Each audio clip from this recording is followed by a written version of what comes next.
All right, peace and blessings, everybody. December the 7th, the year 2017. This letter was put together by a gentleman who has a concern for the corruption in our Department of Justice, and he sees that there are innocent men who are being targeted by our government and are sitting behind bars. So he doesn't look for any credit for himself. He simply wrote a letter, and I wanted to read it into YouTube.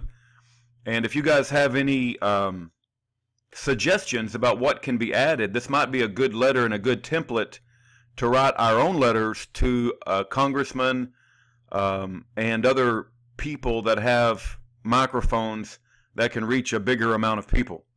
But I've read like the first page, but I have not read the whole thing, so let's read it together if that's okay with you guys. It's dated July 1st, 2017, so maybe he's been working on this a while. I'm not sure why that July is there. So it says, address of your congressman, related, Francis Schaeffer Cox is in an illegal CMU prison. Dear, and then that's left open for whoever is your congressman. I am writing to you about the Schaeffer Cox case. Malicious prosecution is a growing cancer in the United States Department of Justice. The cat is coming out of the bag, and truth is becoming more and more mainstream, especially with the Bundy Ranch trials now in progress. Now, it's possible the evil tyrants that occupy some high-level positions and operate the floundering mainstream media may be able to quench the growing public dissent and escape justice a while longer. On the other hand, as it appears to me, the tyrant's reach for power is nearing its end. Bottom line is, you have an opportunity to slip into the right side of the growing movement and come out the other side smelling like a rose. Yes, I'm trying to sell you on the idea that actually doing the right thing will yield an incredibly fierce and loyal constituency. Wow, this is a powerful letter. And a place in the history books. Please understand, the Bundy and Cox cases are not isolated tragedies. These cases are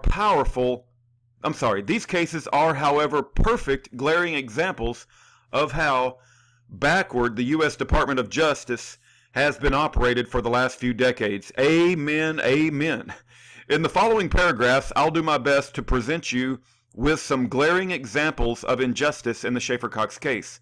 Now, to give you a frame of reference, Schaeffer Cox has no prior criminal history and comes from a good family. His father is a West Pointer. Schaeffer Cox has never used drugs or alcohol or been mixed up in any such foolishness. He's a well-educated businessman. He is not a criminal or a bad guy or anything like that. All he was doing was speaking his opinion regarding the need to reduce corruption and put more emphasis on the people's rights.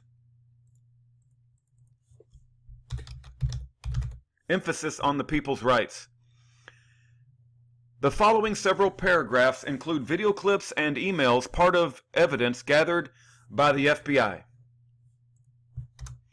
But the jury in the Cox case was not allowed to hear the evidence. The recordings and actions of the FBI prove the FBI knew Schaeffer was incapable of the crimes they charged him with. To make it easy for you to view the videos, I have included the title of the YouTube video followed by a hot link.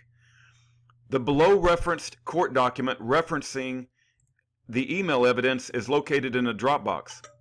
Schaeffer was targeted by some corrupt FBI agents and politically motivated assistant U.S. attorneys for talking smack about the government. I know this for a fact because I have heard the recording of FBI agent Westerhouse saying so with his own mouth. And then he provides the link that actually says that. The FBI investigated Schaeffer Cox for no good reason, just like the Gestapo and Stasi used to do. Then when the FBI agent found out Cox wasn't doing anything bad, they paid street thugs to try to bully Cox into plotting a crime.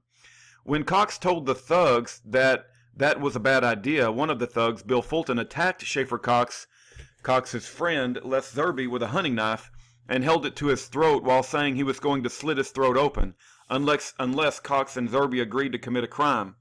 Paid government snitch Bill Fulton threatens to slit Cox's throat and bleed him out at his feet.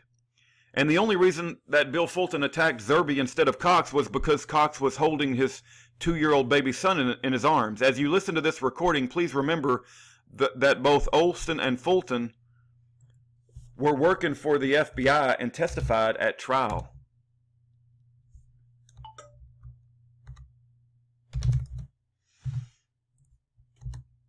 It is clear these FBI agents and their street thug business partners are completely out of control. As the public outrage grows over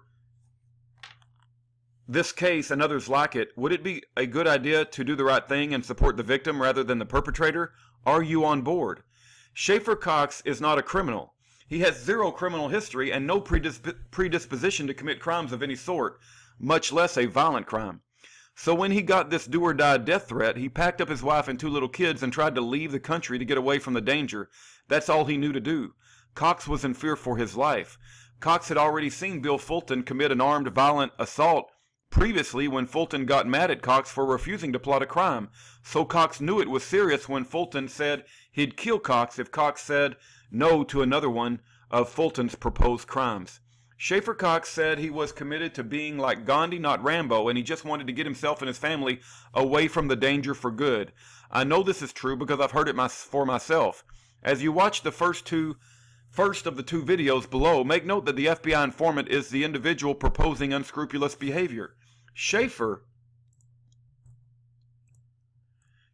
is just trying to protect his family while the FBI, through the use of confidential, let me fix the spelling here, through the use of confidential human sources, overtly challenges Cox to commit a crime or else face death. The FBI case agent on this case knew that Cox had rejected anything violent or criminal.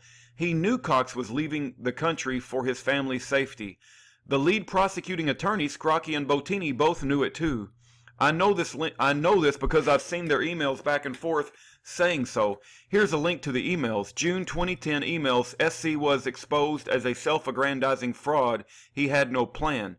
Top of page 24. Also, Schaeffer Cox does not want CHS2 to know he's in town. Wants CHS1 to broker deal. Willing to discuss trucker to arrange transport. Bottom of page 23. Also, any idea of SC's intentions with the list, especially in light of the fact that he's leaving. Top of page 19. This all can be found in the 24-page addendum to the pre-sentence report. Then it gives the case number. A link to the pre-sentence report is listed below. Rather than just let honest, non-criminal, innocent Schaeffer Cox just say no and walk away, FBI agent Rick Sutherland sent in one of the FBI's local business partners, J.R. Olson, who is a well-known con man and self-described drug wholesaler with a criminal record a mile long.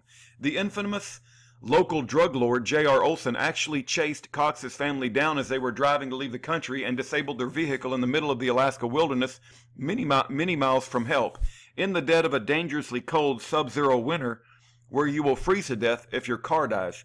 Cox had his wife, 2-week-old daughter, and 3-year-old son with him at this point. J.R. Olson reminded the Cox family that their lives were in danger from Bill Fulton, who was now looking for them.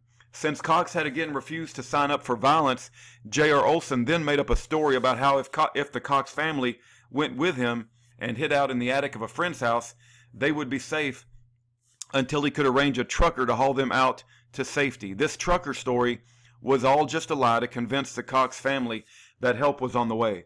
The Cox family didn't even know this guy, but with their car disabled by Olson and in fear for their lives from Bill Fulton, the Cox family had no other choice but to go with Olson and wait on the trucker to arrive and give them a ride to safety. Audio proof that Schaeffer was planning to leave the state, not conspiring to murder the feds. J.R. Olson, a local drug lord, held the Cox family hostage against their will for 21 days in the attic, then told Schaeffer Cox that the trucker had arrived. But it wasn't a trucker waiting for him. It was a SWAT team ambush. And then we have a video of the illegal FBI DOJ entrapment and takedown of Francis Schaeffer Cox. The evidence is clear. The FBI conspired with and used criminals to generate evidence of crime. The prosecutors twisted some of the manufactured evidence while withholding the exculpatory evidence in a concerted effort to convince a jury that Schaeffer had committed a crime.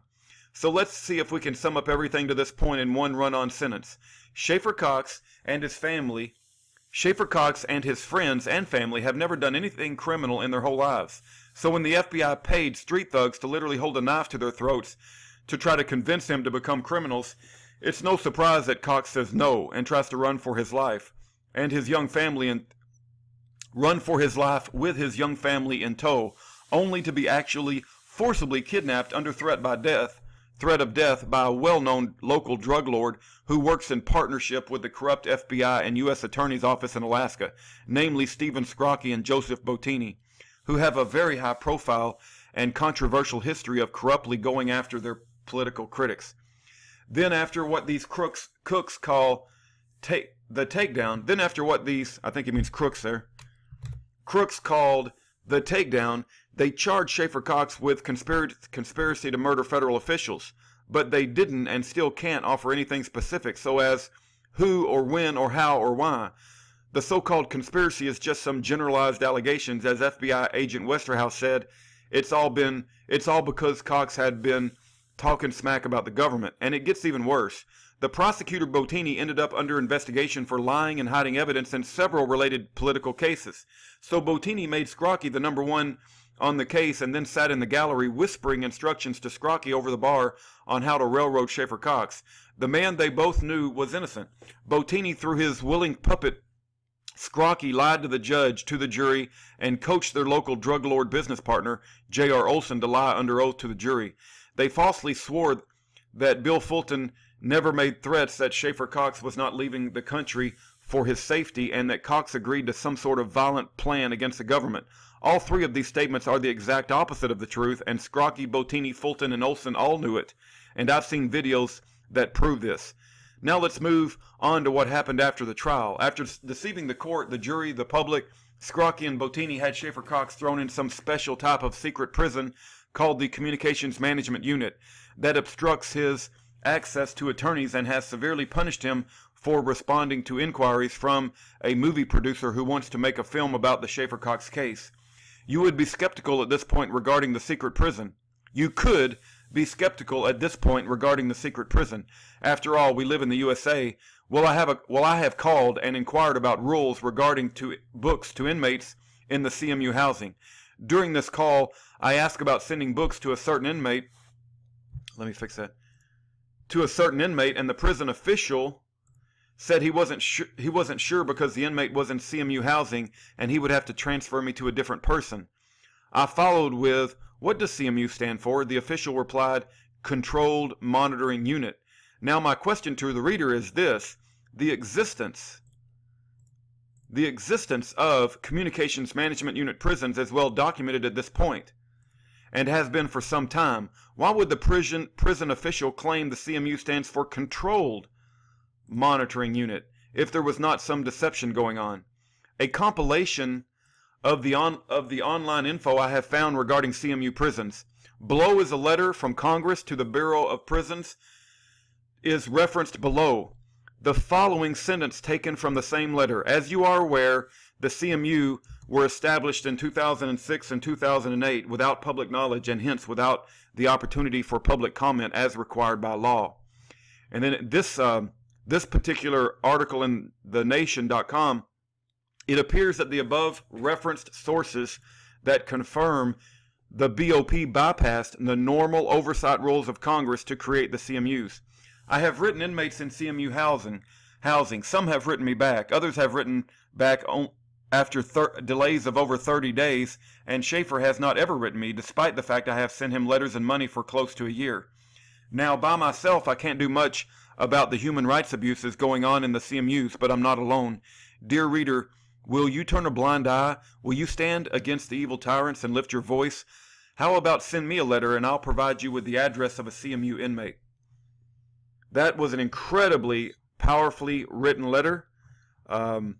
If you want a copy of this, I would be glad to send it to you. I really want to thank the person who wrote it. I did not write it. But I think the person who took the time to put this together did a wonderful job. And I will try to get this out to as many people as I can. So if you would like a copy, you can email me, ruddabis@yahoo.com, and I'll make sure you get a copy. Hopefully you can receive a Word document. If you want it in a different format, let me know the format, but I'll do my best to get it to you in a format that you can use. If nothing else, I'll send it to you in like a text notepad. But thank you to the person who wrote it. And if you want to receive a copy, that's my email address, and I'll try to put it in the comment section, but I don't know if they'll let... I don't know if they will let the comment section be this long. Probably not. All right. Thank you for your time.